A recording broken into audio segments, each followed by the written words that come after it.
we'll be going all out to beat the Australian team tomorrow. But to do that, it's not just wanting to win, but also doing the right things towards that. So we've got a lot of things to cover today, in the sense of basics and making sure that our attitude's nice and positive and aggressive right throughout the game, rather than concentrating on too much on the final outcome or the big things that we need to do. It's easier and I think much better that we think of the little processes of attitude on the field, of bowling good areas, of building partnerships in batting, and whoever gets starts going on to score in big runs. Most sides would probably want to bat first and put up a good total on these wickets, but Kedaram has changed over the years. I think it's pretty well balanced whether you're chasing or batting first. The second question, I think, having played Pakistan, we probably didn't play well enough to win that game. We know that. And we moved on pretty well from there to take on the Kenyans. I thought the way the display we put up in that particular game was very impressive, very aggressive and very positive. So it seems the guys have got over that one defeat pretty well. There are talks about the possibilities of 3 spinners playing tomorrow for Sri Lanka. Yeah, it's a possibility that we're exploring. We're going to have a chat at training today and see whether that's the best way to play Australia or not. And we've got 3 great spinners. We've got part-time spinners in the lineup as well.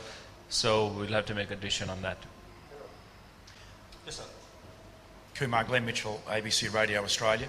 Do you see a potential weakness in the Australian spin bowling ranks? It's something that you could capitalise on when you're batting? Yeah, the real strength of Australia is their pace attack. They've got 4 quality pace bowlers, 3 of them who are pretty quick.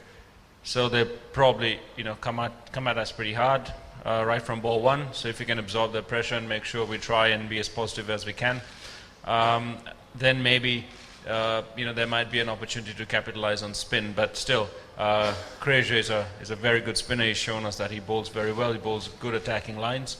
So I don't think it's one or the other really. It's a case of playing 50 overs with a good, positive, aggressive attitude.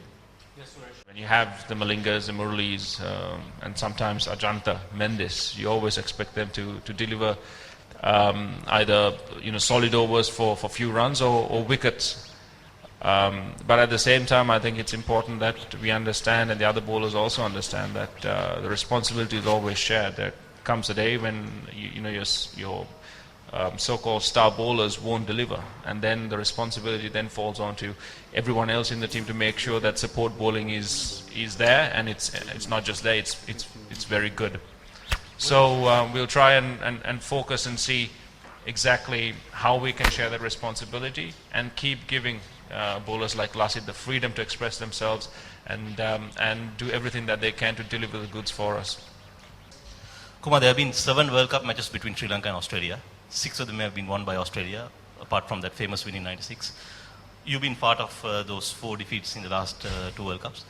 Why has it been difficult for Sri Lankan teams to overcome the Aussie side in the recent Well, I think the bottom line's been, number 1, they're a very good side. Number 2, I don't think the belief was as strong at that particular time about beating Australia. I think the key, even when we went to Australia on our last tour, the key changes we made were basically mental. Attitude, the way we looked at the opportunity of beating the Aussies, enjoying the challenges, and making sure that every member of the squad believed from day 1 that we were there to beat them. And I think those kinds of changes are important much more than technical changes.